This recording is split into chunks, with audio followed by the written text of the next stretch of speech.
سلام بفرستم به بینندگان عزیز، به همه اونهایی که بازم در سوپی صادق در آزادی ویدیو کانال مستقیم رادیو آزادی در یوتیوب مورد تماشا دارند. روز دوشنبه است، 14 ینور، آغاز هفته نو کاری و برای شما در این آغاز هفته نو بردباری میخواهم، نیروی قوی میخواهم و همچنین امیدوارم که چون همیشه وفاداری رادیو آزادی میمونید و خبرها رو از ما از دست اول از رادیو آزادی میشنوید. شالای گل خوجا هستم از آن ساعت 7 با وقت پراگ در خدمت شما با خبرهای تازه تاجیکستان و جهان. باید بگویم که خبرها زیاد هستم، خبرهای مهم چون هر وقت البته، و باوری دارم که تا آخری صحبت که اونقدر زیاد نیست، اما که 15 و 16 دقیقه دوام میکند ما رو همراهی خواهد کرد تا اینکه در این روز از خبرهای تازه به خبر نمونید. ولی قبل از اون که من با خبرها رو بیارم، چون همیشه و چون شما زیاد طلب میکنید، از باد و هوا میگیم. شروع میکنیم از پراگ، چون قرارگاه ما در اینجا است. در پراگ امروز باریدن برف پیشگویی میشود. انتظار میرود که گرمی هوا 3 درجه رو تشکیل نماید. در مسکو پایتخت روسیه نیز برف میبارد و حرارت سنج در آنجا نیز 3 درجه رو نشان خواهد داد، اما 3 درجه زیر صفر. در دوشنبه باشد هوای کمابری بباریش پیش بینی گردیده است. گرمی در دوام روز تا 9 درجه بالا خواهد رفت. خب ببینیم که در تاجیکستان و جهان چی میگذرد. دولتچو گل محمدزاده رئیس ولایت ختلون از مقامش برکنار شده است. سبب برکناری دولتچو گل محمدزاده تا به حال معلوم نیست و فرمان رئیس جمهور در مورد برکناری او تا به حال به طور رسمی به نشر نرسیده است. اما چند منبع به رادیو آزادی گفتند که او با سبب گذشتن به کاری دیگر از این مقام آزاد شده است. از جمله بهرام میرف، سخنگوی حکومت ختلون، روز 14 ینور در صحبت با رادیو آزادی گفت که امروز ساعت 11 مراسم معرفی رئیس نوی ولایت برگزار می شود. منظور 11 با وقت تاجیکستان است، ولی منبع نگفت که جایگزینی دولتچو گل محمدزاده در مقام رئیس ولایت ختلون کی خواهد شد. باید بگم که دولتچو گل محمدزاده که در گذشته رئیس شهر تورسونزاده بود، از ماه نوامبر سال 2013 اجرا کننده رئیس ولایت ختلون و از ماه فوریه سال 2014 با فرمان رئیس جمهوری تاجیکستان رئیس ختلون کلانترین ولایت تاجیکستان تعیین گردید. او از سال 2015 عضو مجلس ملی تاجیکستان می باشد. همکاران ما در دوشنبه میگند احتمال در برابر رئیس ختلون چند مقامدار دیگری تاجیک نیز امروز از وظیفه آزاد خواهند شد و ما این موضوع را البته پیگیری داریم و در دوام روز حتما به شما خبر خواهیم داد. از این رو ما رو چون همیشه پیگیری کنید. وزارت حالات فوق‌العاده روسیه میگوید که بر اثر ترکیش در یک بنای استخباراتی شهر شختی ولایت رستو این کشور 2 طبقه آن فرو ریختند. خبرگزاری تاس روسیه از قبل وزارت حالات فوق‌العاده آورده است که در زیر ویرانه ها احتمالاً 7 نفر بند ماندند. قبلا از آن تاس نوشته بود که در ترکیش 5 کس مجروح شده است و 140 نفر دیگر به مکان امن انتقال یافتند. تفصیلات بیشتر در نشریه بعدی اخباری آزادی پیشکش می شود. همین گونه طوری اگر شما هم در یاد داشته باشید، روز 31 دکامبر در شهر ماگنیتوگورسک روسیه بر اثر ترکیش یک بنای بسیار طبقه استقامتی فرو ریخت. در پی این فوجیه 39 نفر به هلاکت رسید که در بین آنها 4 نفرشان از تاجیکستان و عضو یک خانواده بودند. مقامات سبب ترکیش را گاز طبیعی نام بردند. رو میاریم به شرق تاجیکستان. دیروز پسر افتخار خدایاروف، چهره ناشناخته ولی به قول ساکنان شهر خاروغ ولایت مختار کوهستان بدخشان با نفوذ، هنگام حرکت در چهارراه نزد استادیوم برای اطاعت نکردن به امر کارمندان بازرسی دولتی اتومبیلی بازداشت می شود. وقتی که افتخار خدایاروف، سابق کماندیر و حالا کارمند یکی از بانک‌های خاروغ، برای حمایت فرزندش می آید، یکی از ساکنان شهر با او همراه می شوند. کارمندان نیروهای زودعمل و خود امان حاضر شده برای پراکنده کردن جمع مردم از سلاح پنوماتیکی استفاده می کنند و در پی این پسر افتخار خدایاروف از پایش زخمی می شود. طور یک نماینده استودی بین دوروی وزارت کارهای داخلی گفت امروز در شهر خاروغ وضع آرام است. همین گونه میکنه 10 روز پیش ساکنان شهر خاروق بعد بازداشت طاهر محمد باقرов برادر محمد باقرov تجمع کرده بودند.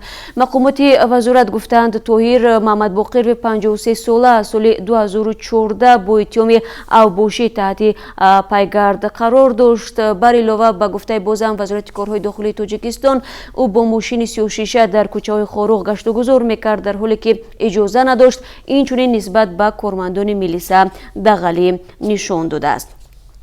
روز گذشته کریم جان یورف حامی حقوق مهاجران در صفحه فیسبوکیش نوار بحث دو برادر توجیک با میلیسه های روس را نشر کرد.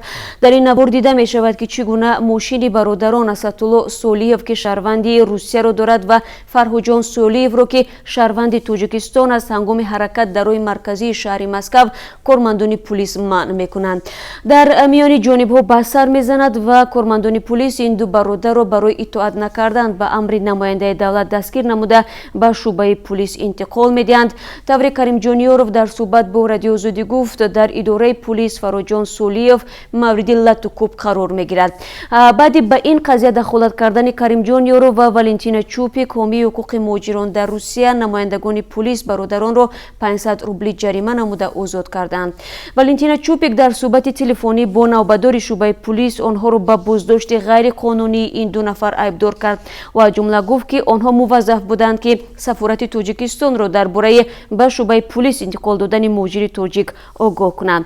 کریم جان یورف میگوید امروز آنها از بالای عملکرد نمایندگان حفظ حقوق و جریمه ستانی آنها شکایت خواهند برد و باید گفت که مهاجران تاجیک پیوسته از آزار و اذیت مقامات حفظ حقوق شکایت میکنند. آنها میگویند حتی با وجود داشتن سندهای قانونی کار و فعالیت مورد بدرفتاری میلیسه های روس قرار میگیرند و البته این موضوع زیر نظر ما هست. بینندگان عزیز و ما تلاش میکنیم که در جریان روز با خود این مهاجری که لطوکوب شده است و برادر او و همچنین حامیان حقوق مهاجران در روسیه تماس گرفته این موضوع رو برای شما مفصل‌تر شرح بدیم.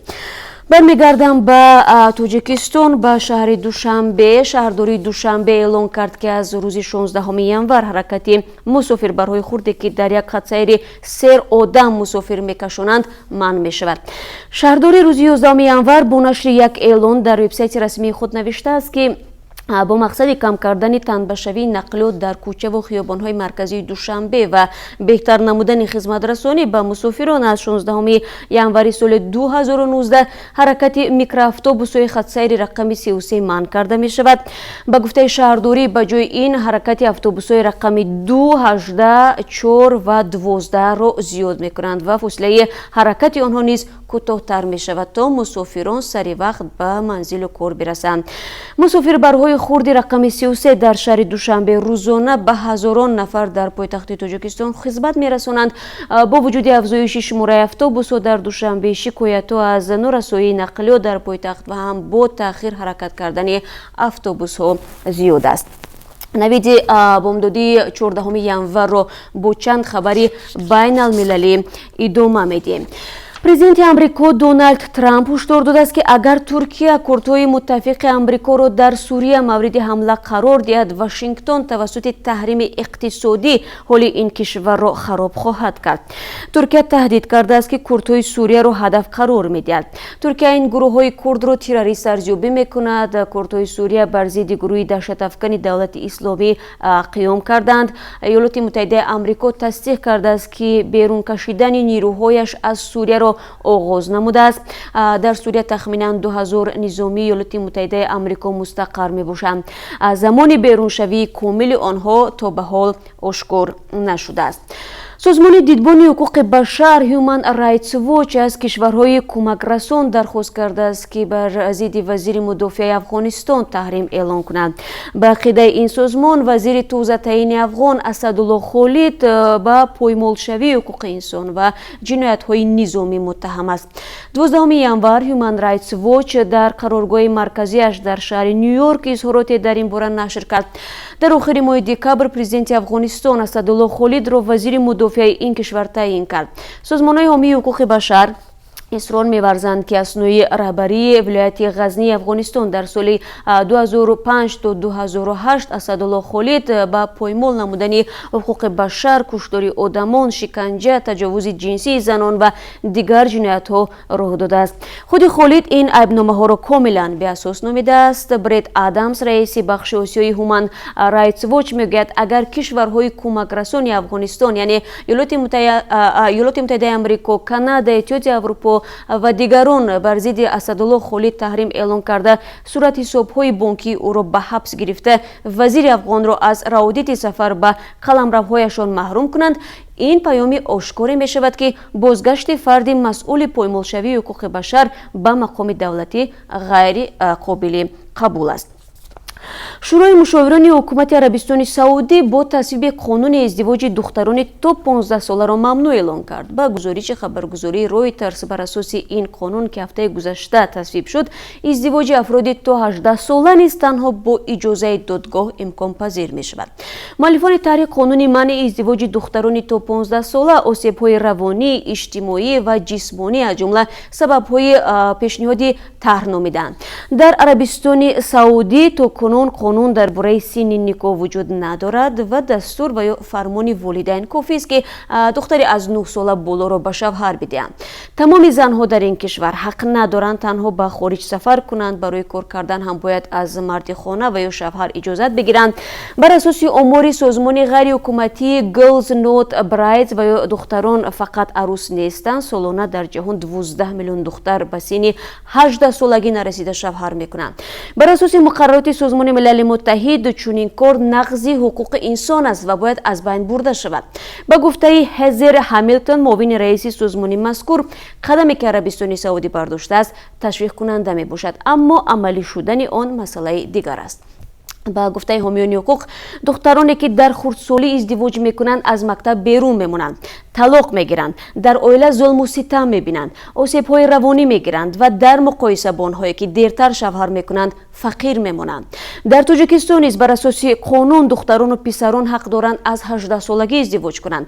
در حالت‌های استثنایی دادگاه با اجازه والدین و با در نظر داشت شرایط اجازه میدهد که دختران تا 18 ساله به شوهر برویند.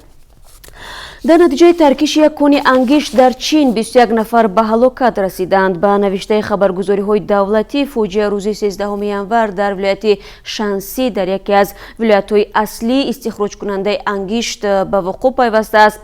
66 کانکن دیگر را نجات دادند. با وجود کاهش تلفات در کان‌های انگشت در چین در سال‌های گذشته، در این کشور نظر به هر گوشه دیگر دنیا انگشت کان‌ها زیادتر در زیر نقب مانده هلاک می شوند. روزنامه وال استریت جورنال روز یکشنبه 13 ینور نوشت پس از آن که در ماه سپتامبر سال گذشته موشک‌های گروه‌های همپیمان ایران به نزدیکی سفارتخانه آمریکا در بغداد برخورد، جان بولتون مشاور امنیت ملی کاخ سفید از وزارت دفاع آمریکا خواست تا انتخاب حمله نظامی به ایران را به کاخ سفید پیشنهاد کند. به نوشته این روزنامه آمریکایی، موشک‌های پرتاب شده تلفاتی در پی نداشت، اما زنگ خطر بی‌سابقه را در دایره‌های دولتی در واشنگتن به صدا درآورد و تیم امنیت ملی حکومت ترامپ را واداشت چند نشست در مورد یک پاسخ قوی از سوی آمریکا برگزار کند.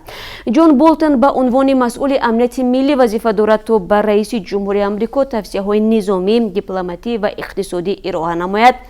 آقای بولتون در سال 2015 نیز در یادداشت برای روزنامه نیویورک تایمز خواستار حمله به پایگاه‌های هسته‌ای ایران شده بود و در سال 2016 نیز با آنکه احتمال می‌رفت وزیر امور خارجه شود از تغییر رژیم در ایران سخن گفته بود. خب برو میریم به موضوع مورد نظری شما که زیاد در این باره به ما سوال میدید، یعنی درباره دادگاه الکساندر سیومین در روسیه. باید بگم که دادگاه الکساندر سیومین متهم در قتل هویدا تیلوزاده دختری 5 ساله توجیک در سرپوخوی روسیه باز به تاخیر افتاد. قرار بود مرافعه 10 دکبر برگزار شود، ولی طور وکیل دفاع خانواده هویدا میگوید قرار است مرافعه اساسی دادگاهی نزدیک 2 هفته پس دایر بگردد. عبدالسلام سعیدов پدر هویدا قبلا به رادیو آزادی گفت гуфта буд ки аз баски хешовандони Александр Сёмин саъй доранд ки ӯро бемории равонӣ нишон дода аз ҷавобгарии ҷиноятӣ озод кунанд. ӯ Дагир Хасавов вакили дифоӣ шинохта ва раҳбари созмони Драконтаро ҳам кирок кардааст. айни замон ду вакили дифои дигари рус аз ҳаққи Абдусалом Саидов дар додгоҳ ҳимоят мекунанд. Увайдо Тилозода рӯзи 22 июли соли 2018 дар назди хонаашон аз майдончаи бозӣ дар шаҳри Серпухова нопадид шуд ва ҷасади ӯро ки як рӯз баъд дар борхалтаи варзишӣ дар назди роҳи оҳан пайдо карданд, гуфтанд ки аввал шахси муттаҳам дар ин ҷиноят ӯро таҷовуз кардааст ва баъдан ба қатл расондааст. ва бояд бигӯям ки радиои озодӣ ин мавзӯъро ҳатман пайгирӣ дорад ва дар сурате ки агар додгоҳ воқеан ҳам баргузор шуд ва ҳар ҳукме ки содир кард, мо ҳатман якумшуда ин хабарро барои шумо хоҳем расонд. рӯ меорам ба хабарҳои варзишӣ. дастаҳои мунтахаби футболи Қатар, Узбекистон ва Ҷопон ки дар бозиҳои даври дуввуми сабқати гурӯҳӣ ғолиб шуданд, пешакӣ ба плей-офф ё даври 8 ниҳоии ҷоми Осиё 2019 ёфтанд. дар бозии даври дуввум мусобиқот дар гурӯҳи Е ки 13 январ дар Имороти Муттаҳидаи Араб доир гардид, منتخب قطر تیم کره شمالی رو با حساب 6-0 شکست داد. ضمناً این حساب بزرگترین در جام آسیا 2019 تا امروز به شمار می رود. 4 گل قطری ها را عبدالله علیموف به هدف رسانید. اینچنین شب یکشنبه دو بازی دور دوم در گروه F برگزار شد. نخست تیم ملی ژاپن بر منتخب عمان با حساب 1-0 غالب آمد. در بازی دیگر این گروه منتخب ازبکستان تیم ترکمنستان را با حساب 4-0 مغلوب ساخت. به این ترتیب منتخب قطر که در دو بازی 6 امتیاز گرفته است، صرف نظر از نتیجه های بازی های دور سوم در گروه ای پیشکی به 8-1 فینال برآمد. اینچنین تیم های ملی ازبکستان و ژاپن که در گروه F با 6 امتیازی متناسباً در جایگاه های یکم و دوم قرار دارند، پیشکی به پلی آف راه پیدا کردند. همین طریق در 9 روز جام آسیا 2019 در امارات متحده عرب 9 دسته شرکت کننده دوری 8 نهایی پیشکی معلوم گردید. 12 بازی باقی مانده سبقت گروهی باز 7 دسته را که به پلی آف میبرند معین خواهند کرد. کمیته ملی المپی تاجیکستان برای اولین بار در نیم ماراتون های بین‌المللی دوشنبه با دستگیری رستم امامعلی شهرداری دوشنبه نظارت دوپینگ را به راه میماند. قرار است دهمین نیم ماراتون بین‌المللی دوشنبه ماه فوریه سال روان صورت بگیرد. این مسابقه بین‌المللی از سال 2010 به این سو بخشیده به روز پایتخت برگزار میگردد و اکثرا در آن ورزشکاران خارجی پیروز میشوند. کمیته ملی المپی تاجیکستان میگوید امسال ورزشکاران وطنی به آن آمادگی جدی میگیرند. فعلا ورزشکاران در نوع لخش به تمرین مشغولند. و یک خبر دیگر در دادگاه شهر خوجند بررسی پرونده مرگ دختری با عیب طبیبان شروع شده است. دخترک 12 ساله میژگونه باباجان و ماه آگوست همین سال بعد از جراحی طبیبان در بیمارخانه سرطان شناسی خوجند وفات کرده است. تشخیص سودی و طبی مرگ او را به دوش آنستزیولوگ گذاشته است که گویا زیاده از معیار هوا فرستاد و شوشش کفیده است. پدر دخترک این را قبول ندارد و تلاش دارد بیرون از تاجیکستان تکرارا تشخیص کرده و طبیبان عیبدار جزا بگیرند. تفصیلات بیشتر این موضوع را برایتان کمی دیرتر بینندگان عزیز ارائه خواهیم کرد و چون همیشه در این قسمت صحبت نگاه میاندازیم به بازار قرب اسعار خارجی در تاجیکستان. طبق قرب اسعار خارجی برای امروز که از جانب بانک ملی تعیین شده است، $1 آمریکایی 9 سومانی و 43 درهم، 1 یورو پول یگانه اروپا 10 سومانی و 80 درهم و 1000 روبل روسی 140 سومانی و 50 درهم را تشکیل می‌دهد. تقریبا 20 دقیقه بینندگان عزیز من با شما صحبت کردم. البته این به قول نوگ از فطیر بود و ما در جریان روز بازم خبرهای بیشتری داریم که میخوایم برای شما برسانیم. از جمله یادتون نرود که ما در آغاز صحبت درباره برکناری رئیس ولایت ختلان از وظیفه گفته بودیم و هنوز معلوم نیست که به جای او به این وظیفه که تعیین می شود. در زودترین فرصت ما اسم این نفر رو برای شما خواهیم گفت بعد از آنکه فرمان رئیس جمهور در این باره رسما اعلان شود. و همین گونه ما وضع در شهر خاروخ ولایت مختار کوهستانی بدخشان رو زیر نظر داریم. همین گونه خبرهایی که در حال تحول هستند ما آنها رو پیگیری میکنیم و در جریان روز حتما شما رو آگاه خواهیم کرد. بعد از 3 ساعت سرخط خبرهای روز پیشنهاد شما میشه و چون همیشه فراموش نکنید و بعد این باز برنامه خبری داریم که 15 دقیقه ادامه میکند و فراگیر خبر و گزارش های روز است. ما رو تنها نگذارید، ما رو همراهی کنید و برای شما روزی خوب میخوام. در پخش های مستقیم بعدی شما رو حتما منتظر میشم. سپاس برای همراهی با یکایک شما.